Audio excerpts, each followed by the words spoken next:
جو ہے عربی زبان میں آتا ہے آزمانا. خلق الموت والحیات لیبلوکم ایکم احسن عملا. یہی معنی ابتلا کے بھی. ابتلا یبتلی آزمانا. ابلا یبلی جو آتا ہے باب افعال سے, اس میں آتا ہے کسی کو کسی تکلیف میں ڈال کر اس کو نکھارنا, کہ اس کا جوہر نکھر جائے, اس کے اندر جو خیر ہے وہ اور چمک جائے, لوگوں کو بھی معلوم ہو جائے کہ یہ شخص اس مقام کا اہل ہے, اس کے اندر یہ صلاحیت ہے, اس میں یہ قوت موجود ہے. تو یہ گویا کہ اہل ایمان کی صلاحیتوں کو نکھارنے کے لیے اور ان کے درجات کی ترقی کے لیے بھی اللہ تعالیٰ دنیا کے اندر یہ مصیبتیں اور امتحانات جو ہیں آزمائش کے حوالے سے افراد پر بھی اجتماعی طور پر بھی لاتا ہے.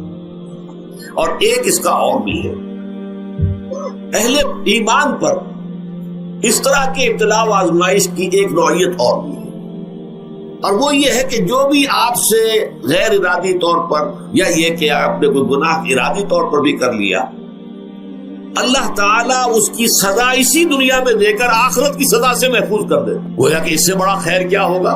یہاں کی سزا کیا ہے, جھیل لی آپ نے, بخار آ گیا, ٹانگ ٹوٹ گئی, چلیے 3 مہینے آپ بستر پر پڑے رہے نا, اور کیا ہوا, کچھ نہیں. لیکن یہ کیا آخرت کی سزا ملتی ہے, بہت عظیم.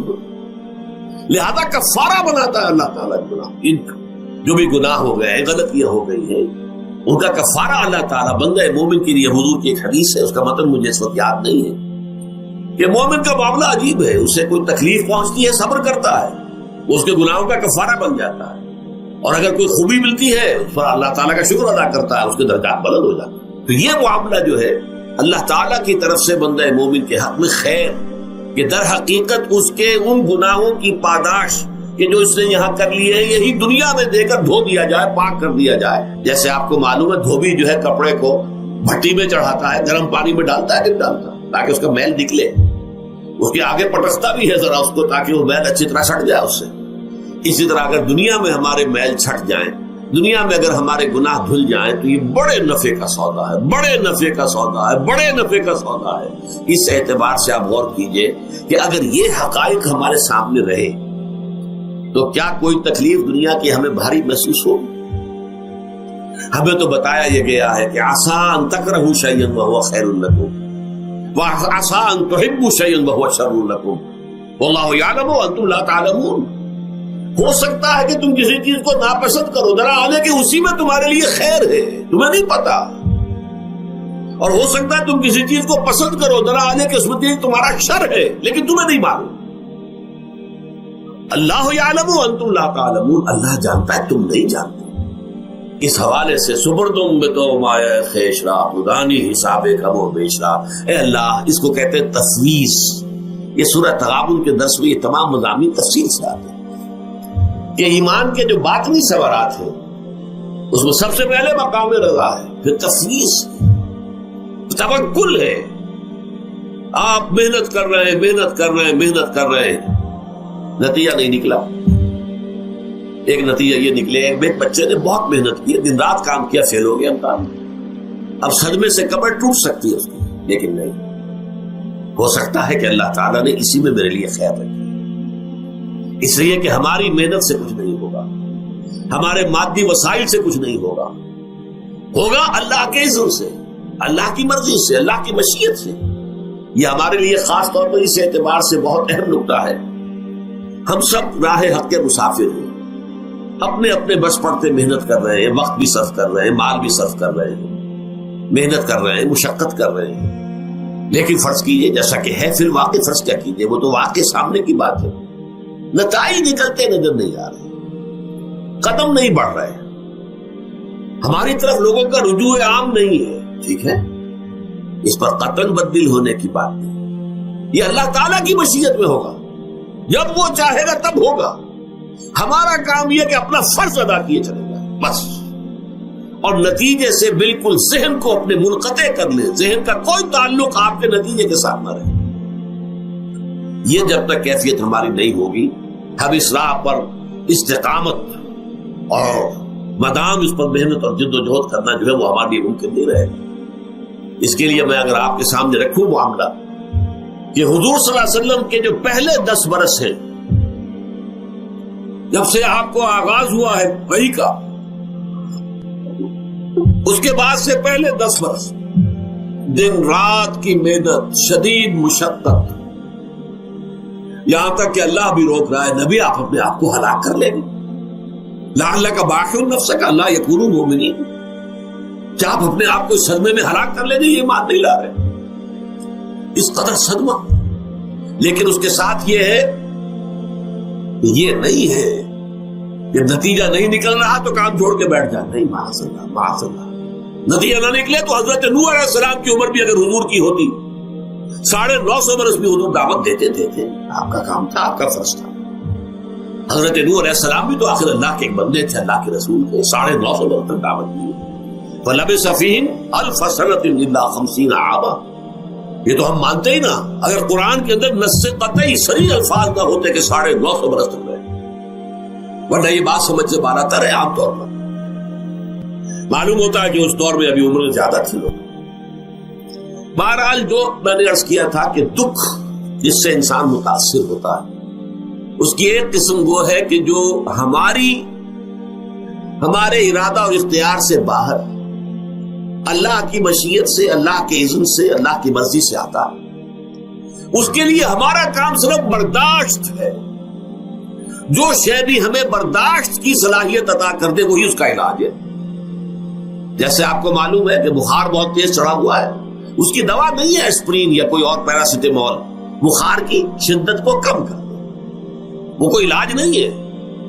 علاج تو ہوگا اگر معلوم ہو کہ کون سے جراثیم ہے، کس کی وجہ سے ہے، اس کا صحیح اینٹی بایوٹک کون سا ہے، وہ علاج ہوگا۔ یہ علاج نہیں ہے، لیکن اس کی شدت کی کمی اور اس کے اندر جو احساس ہے جھیل جانے کا، وہ انسان کے لیے آسان ہو جاتا۔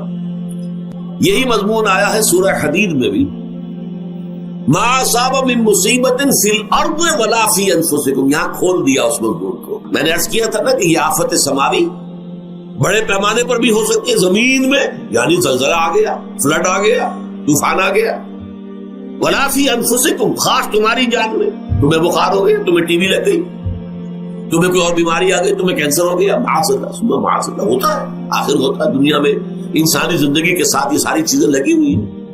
لیکن یہ چیزیں ما اصاب من مصیبت فی الارض ولا فی انفسکم، نہیں پڑتی تم پر کوئی پڑنے والی کوئی مصیبت، کوئی تکلیف، نہ پوری زمین میں بڑے پیمانے پر، نہ تمہاری جانوں میں انفرادی سطح پر، الا فی کتاب من قبل ان نبرأھا، مگر یہ کہ وہ تو ایک کتاب میں، کتاب اللہ کے علم کی کتاب، ام الکتاب، اس میں پہلے سے درج موجود ہے۔ یہ الٹ اپ نہیں ہو گیا، یہ اچانک نہیں ہو گیا۔ آپ اچانک سمجھتے ہیں کہ صاحب میں تو جا رہا تھا، اچانک ٹرک نے آ کے مجھے دھکا مار دیا۔ اچانک کوئی شے یہاں نہیں ہوتی، اس کائنات میں پتہ تک نہیں ہلتا جب تک کہ اس نے رب نہ ہو۔ اچانک کا کیا سوال؟ در حقیقت جو ہوتا ہے وہ اللہ تعالیٰ کے علم میں پہلے سے ہے، علم میں کامل، ما کان وما یکون، جو کچھ ہوا ہے، جو کچھ ہوگا، مستقبل، ماضی، کل کا کل، آنے واحد میں اللہ کے علم میں موجود ہے۔ لہذا یہاں اچانک کچھ نہیں ہوتا، جو بھی آیا ہے اللہ کے علم سے آیا، اور یہ پہلے سے اللہ کے علم کے اندر موجود تھا، لکھا ہوا تھا، الا فی کتاب من قبل ان نبرأھا ان ذلک علی اللہ یسیر۔ یہ تمہیں تو مشکل نظر آئے گا لیکن اللہ پر بڑا آسان ہے، اللہ کا علم کامل، ما کانا ما یکون کو آگی ہے۔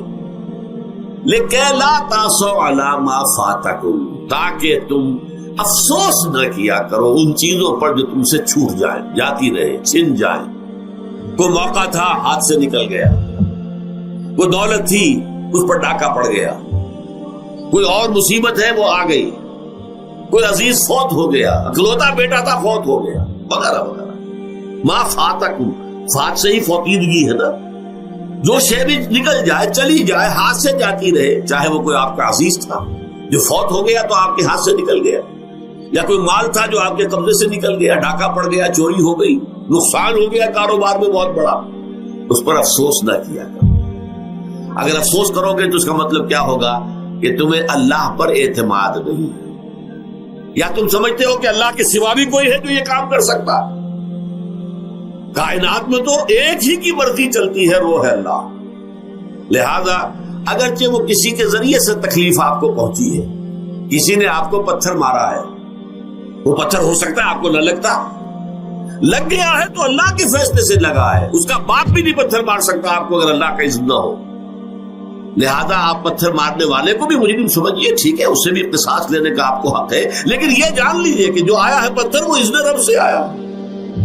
اب ظاہر بات ہے کہ اگر یہ کیفیت ہوگی تو غصہ اتنا نہیں ہوگا اس شخص پر کہ جس نے یہ کام کیا ہے، بلکہ ہو سکتا ہے آدمی مسکرا کے رہ جائے. جیسے کہ وہ میں واقعہ سناتا رہا ہوں اپنے دروس میں کہ ایک درویش میرے ساتھ بھی جا رہا تھا، جو رب کرے سو ہو، جو رب کرے سو ہو، جو رب کرے سو ہو. کسی شخص نے پتھر اٹھا کر دے مارا، اس کے سر پہ لگ گیا، کہ اس نے پیچھے پلٹ کر دیکھا کس نے مارا. اس نے کہا مجھے کیا دیکھتے ہو، جو رب کرے سو ہو، یہ تو رب کے مارے سے. اس نے کہا مجھے تو یہ پتھر رب کے مارے ہی لگا ہے، لیکن میں دیکھ یہ رہا تھا بیچ میں کس کا منہ کالا ہو گیا، اپنے لیے کس نے ایک گناہ کما لیا، اپنے لیے کس نے ایک مصیبت جو ہے وہ مول لے لی، وہ بیچ میں تم آ گئے ہو. پتھر اللہ کی طرف سے آیا ہے، لیکن اس کا عذاب، اس کا وبال تم پر آ گیا.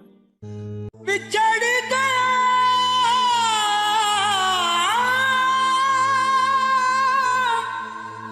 میرے دل دا جانی،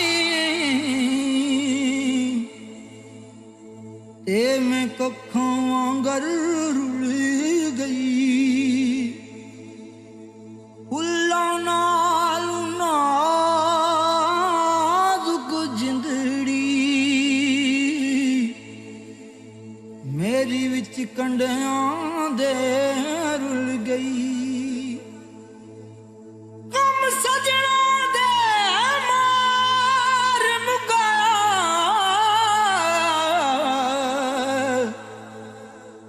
تے میں اتھروں بن کے ڈل گئی. ایک مایا تیری یاد نہ بھلدی، باقی ہر شے جگ دی بھل